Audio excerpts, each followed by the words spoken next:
A long time ago, I heard what I thought was an urban legend about Gremlins. You know, the blockbuster about a cute little furball named Gizmo. And if you feed Gizmo after midnight, well, we'll get to that a little later. The story went something like this. Back in the early 80s, Joe Dante was trying to figure out how to bring the movie's creatures to life. In those days, the director couldn't use any digital trickery. Good CGI was still years away. So Joe didn't know what the hell to do to make these things look real. But then, an idea came to him. Monkeys. Joe considered using monkeys to play the Gremlins. At least that's what I'd heard, but I didn't believe it. It sounded like a dumb playground tale, like the time in 3rd grade when a kid claimed there was a Goonies 2 and it only came out in Canada. But I digress. When I interviewed Joe Dante this spring, I decided to ask him about the monkeys. And guess what Joe told me? It's not an urban legend. It's hard to believe, but yes, it is true. We got a rhesus monkey and put a gremlin's head on him, and he bounced around the editing room and shot all over everything. And it became quite apparent that this was not the way we were going to do. And so Joe went back to the drawing board. That is, after he cleaned off all the monkey shit. He eventually settled on something a little more reasonable. Puppets. Lots of puppets. When you watch Gremlins today, that's what you see. Those reptilian monsters wreaking havoc are all puppets. Gizmo, the furry little mogwai who saves the day, he's a puppet too. It's now been 40 years since the movie came out, and the special effects still pop. That's a big reason why Gremlins is so rewatchable.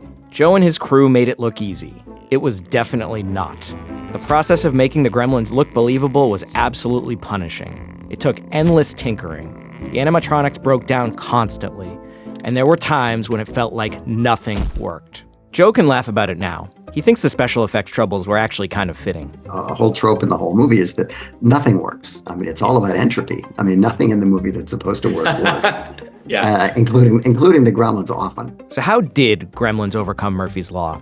Well, first, it had Joe Dante, who cut his teeth in the 70s working for B-movie king Roger Corman. That's where Joe learned how to handle chaos and shoestring budgets. Second, it had a young executive producer you might know, Steven Spielberg. His creative support helped turn the movie into a classic. But it also had a genius puppet master. His name was Chris Walas. You might not have heard of him, but you've probably seen his work.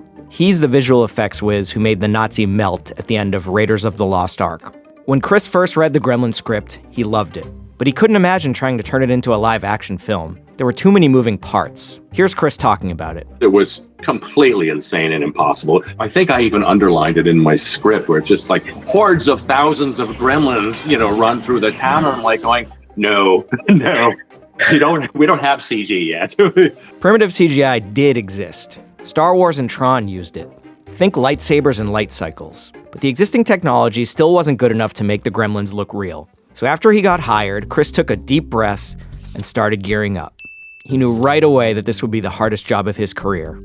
Gremlins only had an $11 million budget, which even for the time was a pretty low number for a movie that relied on visual effects. I took the approach that there's not going to be an easy way to do this right up front. That was obvious, but you have to kind of convince yourself, don't try to cheat this one because it's just not there's just way too much going on. When he was working on Gremlins, Chris had to become an evil version of Geppetto. For a year or so, he dedicated his life to making scary-looking puppets and turning them into real live monsters. Chris Columbus wrote the Gremlins script. You probably know him as the guy who eventually directed Home Alone and Mrs. Doubtfire. And he had come up with sketches of the Gremlins. In his imagination, they had sharp teeth, big ears, and claws, and they were green. Oh, and Gizmo had a very specific set of rules. Number 1, keep him out of the light. Number 2, don't get him wet. And the most important rule, no matter how much he cries, no matter how much he begs, never feed him after midnight. You got it? Oh, we got it. Here's the thing about those rules. They were completely arbitrary. But as Joe Dante told me, they were a fun way to hook the audience. And so the idea was that, if they go for this, then they'll sit and watch the movie. It was like, okay, if those are the rules and you guys play fair, then we'll let you do this, or quote, get away with it. Chris Walas remembers meeting with Joe Dante and Steven Spielberg about what exactly the Gremlins would look like. And it was in Steven's office. And we're there talking about the nature of the Gremlins. And it was really funny because Steven's just kind of like, they should be really nasty and hunched over. And I'm like, yeah, they should. That's what I'm thinking for the pose. And I get up and I'm like standing like this, going like this. And they walk around more like hopping and stuff. And Joe's like, yeah. And there's 3 of us like jumping and hopping around the coffee table like lunatics. That's right. the director of Saving Private Ryan, wasn't above playing pretend. He took all of his movies seriously, even the silliest ones. They had the Gremlins down. But what about Gizmo the Mogwai? His look was inspired by a cute jungle animal that Chris Walas liked. I thought there's a little creature called a tarsier, and it had kind of the features that I liked, that I wanted to see in the Mogwai, or that I wanted to bring to the Mogwai. Just big eyes, big ears, disproportionately large head. So, I'm thinking here practically. The bigger I can make these elements, the easier I can make them work. I can make the puppets work. Spielberg had thoughts on Gizmo. Chris tried a bunch of different color schemes for the Mogwai, but Spielberg kept rejecting them. Then someone had the idea of making Gizmo white and beige, the same colors as Spielberg's dog. And all of a sudden, Spielberg liked Gizmo. In the original script, Gizmo actually turns into Stripe, the baddest gremlin of them all. Spielberg put the kibosh on that. Here's how Joe Dante remembers it going down. But the one thing he did like when he finally saw the puppet working was he said, I really like this character. I think it's a mistake to have him turn into the bad gremlin. I think that he should be the hero's pal.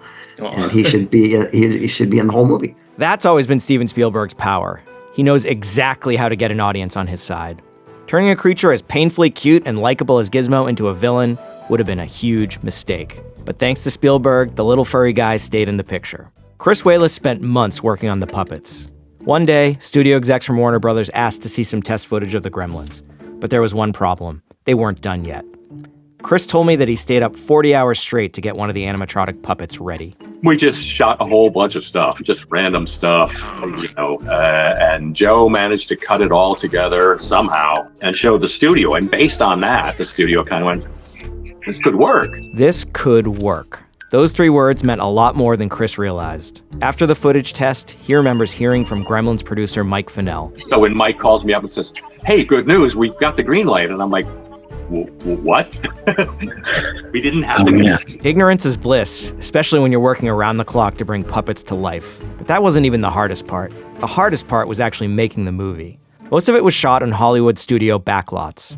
Joe Dante told me that there was a simple reason for that. The Gremlins wouldn't look real in the real world. And I said, you can't take these puppets out in the real street. You got to put them on a backlot. You got to have everything be stylized. And the idea was that, the more stylized the movie was, the more the Gremlins would be acceptable. Chris told me that the first few weeks of filming with the puppets were smooth, but that changed when it came to shoot a complicated early scene. If you've seen the movie, you know which one I'm talking about. A gremlin in the kitchen terrorizing a suburban mom. I think the most critical shot for me as the Gremlin creator and supervisor was the shot in the kitchen with Billy's mom. I think it's the first time you see a gremlin. And he rises up, turns around, and he's got a lot of his animatronic stuff going. This was a shot that I was dreading because we really didn't have enough time to rehearse. I'm like, got my fingers crossed. I'm, like shaking all over this. Is going to work or not? We shoot the first take. And it worked. At that moment, Chris felt an enormous sense of relief. And I'm like going, we can make this movie. I know we can make this movie now. That was where I kind of like, okay, we are on the right path. We're doing the right thing. This is going to work. I wish I could say it was smooth sailing from there on out. But if it was, I wouldn't have made this video. The Gremlins puppets were always going haywire. And when they did, Joe had to shut down filming, sometimes for hours at a time. That meant we were idling, like 50 to 75 people who were on the job all the time underneath the floor of the set doing animatronics, and with little TV screens so that they could see what they were doing with the image reversed because we're all used to looking at ourselves in the mirror.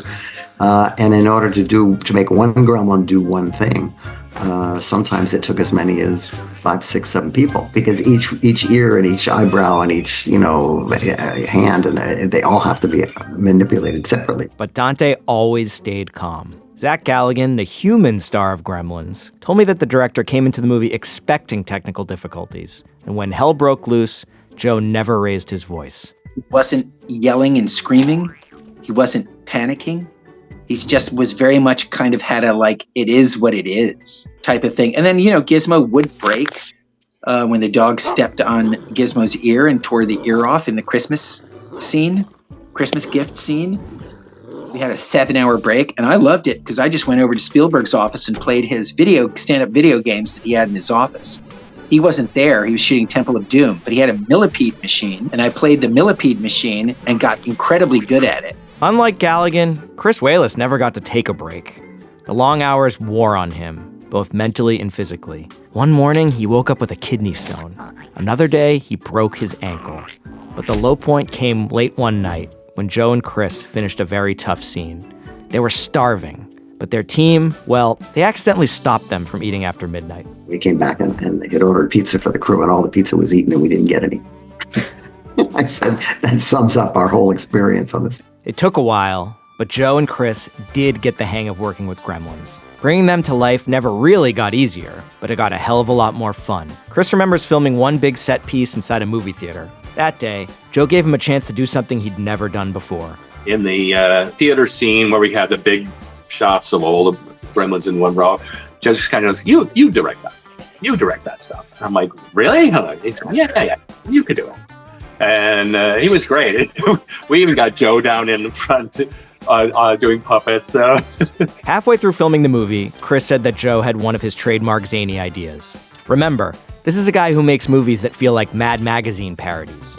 Joe puts up this sheet on the wall to the crew. He just says, anybody who comes up with a great idea for the Gremlins to do anything, just write stuff down. We'll try and shoot everything. And I'm like, take me outside and put a bullet through my head. That's going to kill us. There's no way.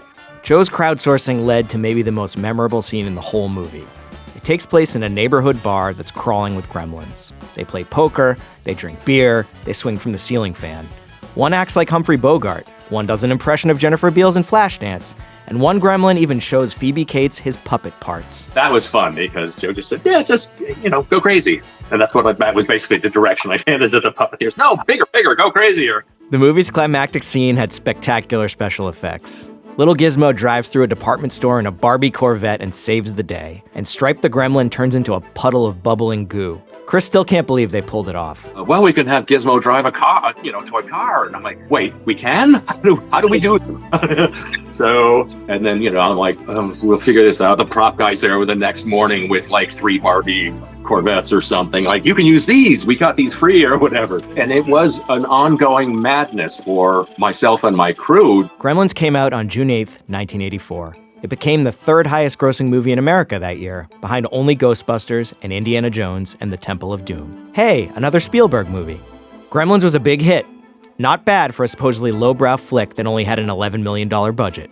Joe Dante had thrown horror, sci-fi, slapstick, satire, family drama, and holiday nostalgia into a blender and smashed the puree button. The swirl of goop he created came together and formed a classic that's never melted away. The movie made Joe famous, but by the end of it, he'd had enough of Gremlins for a while. When they offered me the sequel right away, when the movie was like a big hit, I said, no, I can't stand any more puppet. It goes without saying that Chris also needed a break. I needed a break at the end of shooting. I needed a break halfway through shooting. I was completely debilitated. I was anemic, and I was totally tapped out as a living creature. Shitting monkeys and broken puppets have a way of breaking your spirit, at least temporarily. It took some serious R&R, but they both recovered enough to fully escape the clutches of Gremlins. Over the next few years, Joe Dante directed movies like Inner Space and The Burbs. He did, thank God, eventually return to Gremlins. Gremlins 2, the new batch, came out in 1990, and it may have even been crazier than the original. Seriously, there's a sexy gremlin and a genius gremlin who name-drops Susan Sontag? The sequel wasn't as immediately beloved as the original, but now it's a cult classic. Chris Walas didn't come back for the follow-up, but he went on to do more great things. In 1987, he won an Oscar for the terrifying makeup effects he created for The Fly, and he also went on to become a director in his own right. These days, thinking about Gremlins brings Chris back to a time that was, like the movie, incredibly fun and scary as hell. And it was a life changer for me because it was so overwhelming and imposing a project to go into with the limited experience I had at that time in my career that I was basically terrified from day one to the end of the show. But when it was over, Chris realized something. If I can do Gremlins, I can pretty much do anything.